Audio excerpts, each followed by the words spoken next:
Dalam yoga, Anda atau kita tidak akan mencapai nirvikal samadhi jika titik-titik ini tidak dilewati dengan disiplin, gitu ya.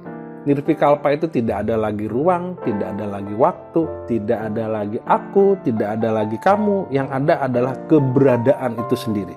Dan keberadaan itulah adalah paling esensi, adalah hal yang paling esensi bagi kita untuk kita tekuni sebagai hidup yang kita hayati dengan sesungguhnya.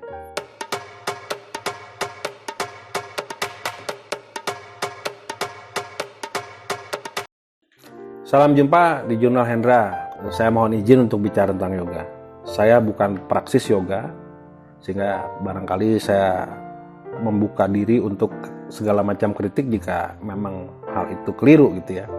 Ini menarik yoga ini gitu. Menurut saya ya, setelah beberapa kali membaca Pantajali Sutra Yoga, dikit-dikit saya baca ya, satu paragraf demi paragraf, satu etape demi etape, karena saya penganut Dayana, sehingga saya tidak akan pernah dipaksa dan terpaksa untuk memaksa. Prinsip Dayana itu ada tidak dipaksa, tidak terpaksa, dan tidak memaksa. Nah, prinsip ini nggak berlaku gitu ya, kalau metodenya bukan Dayana. Kalau metode Dharana ini ibarat setengah dipaksa gitu ya, atau barangkali ada forcing gitu, ada yang dituju gitu ya. Kalau Dayana tidak, Dayana tujuan itu mengikuti gerakan gitu. Tapi kalau Dharana nggak, tujuannya ada dulu, maka semua tindakan itu mengarah pada tujuan. Menurut saya yoga itu ada dalam dimensi dharana. Misalnya prinsip-prinsip yang ada di misalnya Raja Yoga dalam Pantajali Sutra Yoga. Ada yama, niyama, macam-macam lah, pranayama dan seterusnya sampai titik nirvikalpa gitu. Ini prinsipnya dharana. Jadi bukan berarti dharana itu tidak spiritual ya. Bukan berarti dharana itu lebih rendah dari dayana. Tidak, sama sekali tidak. Tetapi konteksnya beda gitu. Untuk mendisiplinkan diri, kita membutuhkan sedikit paksaan gitu. Kita butuh real object, kita butuh tujuan yang jelas. Sehingga kita bisa membangun disiplinnya, oke? Kita bisa membangun disiplin itu karena tujuannya jelas. Nah, yoga itu adalah sebuah sekolah, katakan sekolah ya. Sebuah sasana tinju gitu ya. Sebuah areal, sebuah sekolah di mana murid-muridnya berlatih untuk mendisiplinkan diri. Kenapa pertama kali itu adalah yama yang didisiplinkan? Yang didisiplinkan pertama kali adalah kegelisahan. Jadi orang belajar yoga itu nggak bisa gelisah gitu. Kalau gelisah dia kan nggak akan bisa mencapai titik nirvikalpa. Dia nggak akan bisa duduk tenang. Syarat untuk bisa duduk tenang dalam yoga atau melakukan gerakan-gerakan yoga, dia nggak bisa gelisah. Dia nggak boleh takut.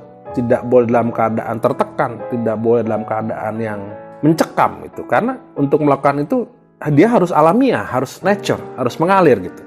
Nah, disinilah titik temu antara dharana dan dayana itu gitu.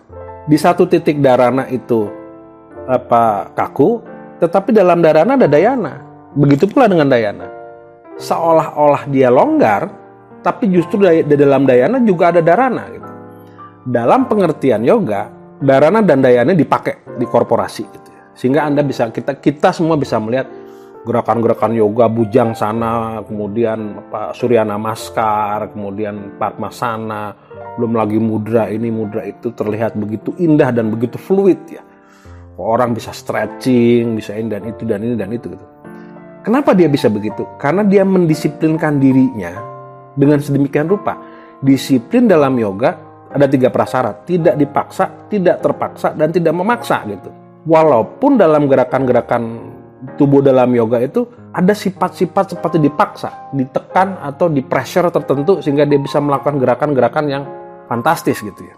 Nah, itu prinsip yoga. Jadi kalau kemarin samadhi prinsipnya adalah dayana, maka yoga adalah prinsipnya adalah dharana gitu. Lagi-lagi dalam dharana ada dayana, dalam dayana ada dharana gitu. Tapi kita bisa tahu bahwa yoga itu adalah satu istilah di dalam modern. Jadi kalau kita ingin melakukan sesuatu, step-stepnya harus jelas gitu. Nah, itulah yoga. Kalau samadhi stepnya nggak rigid, nggak kaku. Jadi kalau yoga dia ada stepnya. Yama, niyama, asana, pranayama dan seterusnya. Nggak bisa lompat ya, rigid ya. One after time dia rigid. Satu fakultas dikuasai ibarat semester 1, semester 2, semester 3, semester 4. Tapi kalau samadhi tidak. Samadhi ibaratnya apa ya? Samadhi itu summer school ya, summer course kalau kita sekolah di mancanegara. satu pendidikan padat nilai, padat waktu. Sehingga dalam samadhi tidak ada tujuan-tujuan step by stepnya. Tetapi dipastikan bahwa pelaku samadhi akan mencapai tujuan yang paling jauh, yaitu nirvikalpa. Nah, dalam yoga tidak. Dalam yoga, Anda atau kita tidak akan mencapai nirvikalpa samadhi jika titik-titik ini tidak dilewati dengan disiplin, gitu ya. Sekilas, yoga lebih unggul karena dia lebih rasional dan lebih disiplin. Di sisi lain, samadhi terlihat kayak orang ogah-ogahan, kayak orang semaunya sendiri. Tidak, gitu. Titik kontemplasi dengan samadhi, titik kontemplasi dari bagian ke bagian yoga, ujungnya sama. Kan di ujungnya ketemunya nirvikalpa. Di ujung kedua jalan itu nirvikalpa. Sehingga gabungannya ada nirvikalpa samadhi. Kalau dalam Buddhisme, ujung dari semua aliran Mahayana, Hinayana, Theravada, ujung dari semuanya itu yang disebut bodhicitta, atau ujung semuanya ada paranirbana gitu. Jadi apapun jalannya, sungai itu dari manapun ngalirnya ke laut yang sama. Itu adalah prinsip-prinsip bagaimana yoga dan samadhi bisa sejalan. Bagaimana pendekatan Hinayana, Mahayana, dan Theravada, Buddhayana, Tantrayana, Vajrayana juga bisa sejalan gitu. Dan di ujungnya sama. Di ujungnya setiap orang, ujungnya ya, bukan kesimpulan. Ujungnya setiap orang memiliki kesimpulannya sendiri tentang hidupnya sendiri dan harus ngapain dengan hidupnya. Bagaimana sih kita melakukan hidup? Bagaimana kita menyelesaikan hidup? Kayak saya sekarang 55, apa sih yang bisa saya lakukan pada etapa terakhir kehidupan saya? Ya itulah ujung dari semua sungai itu. Ujung dari semua sungai pengertian kita tentang diri kita sendiri itu. Tapi kalau ujungnya berbeda-beda, artinya jalannya kemana gitu. Ini yang perlu kita garis bawahi, bahwa apapun jalannya, yoga, samadhi, meditasi, puja, bakti, sadhana, dia akan mengalir pada ujung yang sama. Dia akan sampai di titik yang sama. Dan disepakati titik yang sama itu disebut nirvikalpa. Nirvikalpa itu tidak ada lagi ruang, tidak ada lagi waktu, tidak ada lagi aku, tidak ada lagi kamu. Yang ada adalah keberadaan itu sendiri. Dan keberadaan itulah adalah paling esensi, adalah hal yang paling esensi bagi kita untuk kita tekuni sebagai hidup yang kita hayati dengan sesungguhnya. Ini hal yang gak gampang. Ini hal yang sama sekali tidak mudah. Ini hal yang sama sekali filsafati gitu ya.